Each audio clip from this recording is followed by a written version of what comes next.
ফল কেবল গাছেই ধরে না, কাজেও ধরে, যাকে বলে কর্মফল। বৃক্ষের ফল সম্পর্কে আমরা জানি, এর জন্য কোনো বিজ্ঞাপনের প্রয়োজন হয় না। তবে ইউটিউবে পাঠানো কোনো কর্ম দেখতে এবং তার ফল জানতে হয় ভোগান্তি, কারণ এখানেও বিজ্ঞাপন দেখার ক্লান্তি। দোস্ত, তোর একটা দারুণ জিনিস পাঠাইছি, দেখ দেখ, চোখ সরাইতে পারবি না। দূর যা, এর লাগে মোবাইলে কিছু দেখতে ইচ্ছা করে না। কি হয়েছে? আরে একটা ভালো মুড নিয়ে কেবল লিঙ্কটা ওপেন করছি, অমনি শুরু হয়েছে বিজ্ঞাপন। মুডটাই নষ্ট করে দিল। আরে স্কিপ কর, স্কিপ কর। স্কিপ করার কি উপায় আছে নাকি? এখন তো সবকিছু স্কিপ করা যায় না, একটা স্কিপ করলে আরেকটা চলে আসে। আগে তো টিভিতে এই বিজ্ঞাপনের জ্বালায় মানুষ কইতো বিজ্ঞাপনের যন্ত্রণা, আর এখন শুরু হয়েছে ইউটিউবের যন্ত্রণা। এটা ঠিকই কইছস। আগে তো তবু টিভিতে কিছু ভালো বিজ্ঞাপন দেখা যেত, এখন বিজ্ঞাপনের চেহারা দেখছস।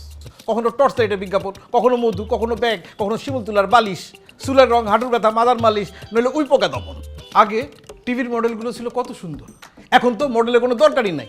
যার ব্যবসা হ্যাঁ নিজেই দাঁড়া যায়, নইলে টিকটকার কিছু পোলা মেরে ধইরাই না মডেল বানায়। হেরা মোটামুটি একটা অনলাইনের দোকান খুলে বইছে, পেজে ঢুকলেই আসে অর্ডার নাও।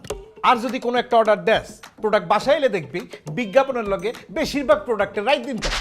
আগে টিভিতে বিজ্ঞাপনের জ্বালায় মানুষ অতিষ্ঠ হয়ে কইতো বিজ্ঞাপনের যন্ত্রণা, আর এখন শুরু হয়েছে ইউটিউবের যন্ত্রণা। আগে তো এই যন্ত্রণায় টিভির বিরুদ্ধে কথা কওয়া যাইতো, চিঠি লেখা যাইতো, প্রতিবাদ করা যাইতো, কইতো এটা বোকার বাক্স। আর এখন গুগল রে কে কি কবু, হ্যাঁ হে কি কারো পাত্তা দেয়? যত বিজ্ঞাপন সে তত খুশি। গুগল চলে গুগলের সিস্টেমে, পুরা পৃথিবীটা এখন গুগলের হাতের মুঠা। আরে গুগলের কাছে ভালো খারাপের এখন কোনো পার্থক্য নাই। রুচিশীল মার্জিত কিংবা রুচিহীন অমার্জিত সব সমান তালে চলতেছে। খিচুড়ি আর কি, কিছুই করার নাই।